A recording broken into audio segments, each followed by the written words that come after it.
Yo, YouTube, what is up? Welcome back to the Radar for Wrestling Studios. What up, Marks? Guys, it was AEW Dynamite, a tribute show for Brodie Lee, the late Brodie Lee, who just passed recently. Yes, so they decided to do a tribute show instead of what they had planned was a New Year's Smash Night 1 show. They're pushing that back to a week now, and Night 2 is 2 weeks from now. So it's a whole tribute show, a really nice tribute show they did for Brodie Lee. We'll get into some of the matches, some of the stuff they did, but it's not a ton to cover. It was just an all tribute to the late, great Brodie Lee.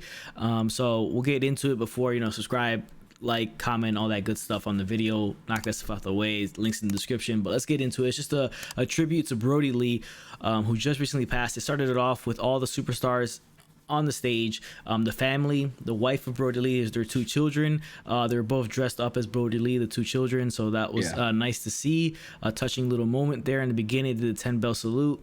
They had throughout the show, guys get on the screen and do their own tributes and talk about Brodie and how much he's affected all of them and stuff like that. So it was good stuff from all the guys and girls that spoke about Brodie Lee and the effect that he's had on all of them. Just a genuinely nice guy, a good father and good family man. Some of the matches, they were all included members of the Dark Order, obviously, as they should. Brodie Lee, part of the Dark Order, was the Exalted One, the leader. It's still yet to be seen what happens to the Dark Order after this and what they end up doing, but we'll see what happens with all that. The first matchup was the Bucks and Colt Cabana taking on Matt Hardy and Private Party.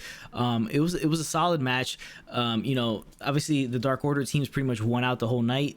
So that was the case here. They got the win, Cabana and the Bucks. Afterwards, you saw the Acclaimed come out and talk trash about the Bucks. Yes. Then SCU came out and attacked the Acclaimed. They got beat up by the Bucks and Cabana, and that was pretty much the end of that. Next thing on the show was Lance Archer, Stu Grayson, and Evil Uno taking on Eddie Kingston, Butcher, and Blade. Lance Archer came out sporting the Luke Harper gear, the white tank top with the blue jeans and the handkerchief in the back pocket, so a tribute to Brodie Lee there. Yes, sir.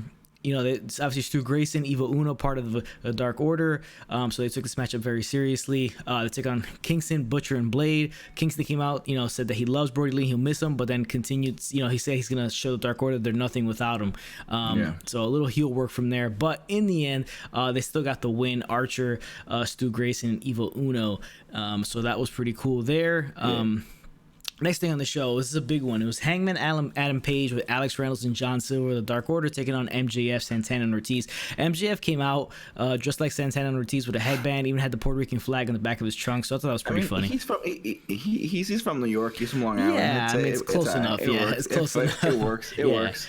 So they had the matchup. The matchup was fine. At one point, you had Brodie Lee's son sitting in the front row of the crowd, and he would hit MJF in the face with a kendo stick. So good, fun little spot for Brodie Lee's kid, Brodie Lee Jr.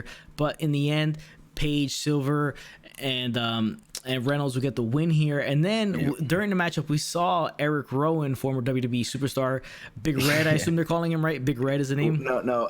I heard Big Redbeard, or no, Eric Redbeard. Eric Redbeard. Who knows if he's? I don't know if he's gonna sign or what the story is, but we'll see. Yeah, because Jericho was going to Eric Rowan. Oh my God, it's Eric Rowan. And then they were going, no, it's Redbeard, Eric Redbeard. And it was like. He was part of the Bludgeon Brothers. I was like, damn, are we supposed to be saying this on AEW? Exactly, I guess they'll play with it because Brodie just passed away. But damn, it was good to see him. It fit perfectly. I wish you could have Bray and Braun come out just to have the Wyatt family out there. Would have been nice, but obviously you can't do those things. But man, it was a touching moment. Definitely him coming out, and then at the end when they won the match, they had a sign and everything. Well, I mean, you had Eric Rowan beat up Wardlow, and they fought to the back. And then after the match, after Hangman, Reynolds, and Silver won the matchup, he came in the ring and kind of celebrated with them with a big sign, saying that he'll see him soon, he'll see Brodie soon, like goodbye, brother, but I'll see you soon. So it was a real touching moment from Eric Rowan and all that. But he is part of. I'm assuming he's part of AEW after the fact that he beat up Wardlow. I mean, what other reason? And he hasn't been seen since he killed that spider on Raw those many months ago. Exactly. He has been released. Eric Redbeard, I assume he'll be his name if he does start with the company, but we'll see what happens with that. But emotional Eddie Kingston, he cut a very nice tribute promo to Brodie Lee and during the show as well. It was really, really touching from Eddie Kingston. Next thing on the show, we had Anna Jay, Tay Conti taking on Britt Baker, Penelope Ford. Good to see Anna Jay out there with Tay Conti. She was obviously very emotional. They got the win, Jay and Conti did. Afterwards, you had Britt Baker talk to Shoni Schiavone. She said it was all a rig, everything was set up. She would get attacked by Thunder Rosa, and then they would break all that up. So they're still continuing continue a little bit of the storylines, but not as much, Yeah. just because it's all about, you know, Brodie Lee. Yeah, exactly. The last thing on the show was Team Taz versus 10 of the Dark Order, Cody Rhodes and Orange Cassidy. The match was okay, you know, but you know, the match ended obviously the way you thought it was going to end, with this team winning, because Dark Order pretty much won out the entire way. But then they get attacked by Team Taz in the end, and then Hook, the son of Taz, is there, and he does some, you know, he gets physical in the ring. So they're getting beat down, and then the lights cut, Darby Allin comes out, and then immediately after that, he stands on the side, the lights cut out, Sting comes out, and Darby Allin and Sting come out together basically. So they seem to be, you know, together and buddy, and it's like he's taking him under his wing, he's getting the rub from Sting. So that's pretty cool. And it's pretty cool that Sting controls the weather. Like everything comes out, yeah, just it snows, and they're like, oh my god, it's snowing everywhere. And they kept saying that, like everything's full of snow. It's like, okay, I mean, he's Storm from X-Men. I guess he has the power to just exactly. Yeah, he has the power for that. I'm not really a huge fan of the snow thing, but it was a good way to get Sting on the show, and obviously teasing to what eventually will happen. They had the 6-man tag, which is a 6-man tag they decided to have just because of the Brodie Lee show tribute, but the eventual 6-man tag will be Allin, Sting, and Cody versus Team Taz. It's all headed towards that spot.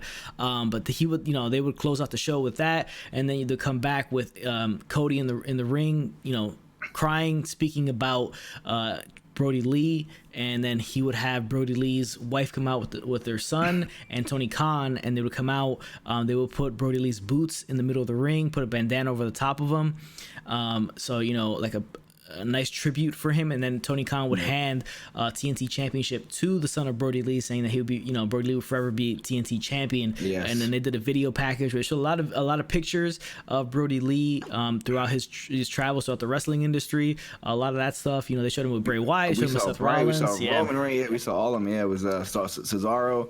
It was touching, man. I mean, this. Sadly, a lot of wrestlers die, young, old. We've seen a lot of it. We've been watching wrestling since the 90s, so we've seen a lot of them. This was definitely one that was real touching. Kind of reminded me of when Owen died. I feel like he just affected a lot of people like Owen in a positive way. People really loved him, and he was a type of person that, even on Twitter, like I've never seen that much of a response for someone passing away in wrestling. Like it was just for the last 3 or 4 days, it's been constant, just people giving memories, and it's hit a lot of people hard. Yep. So, you know, rest in power. It's sad. 41 years old, definitely sucks. That he had to pass away so young, and he was just hitting the cusp of, you know, of what he being was a main meant to event be. star.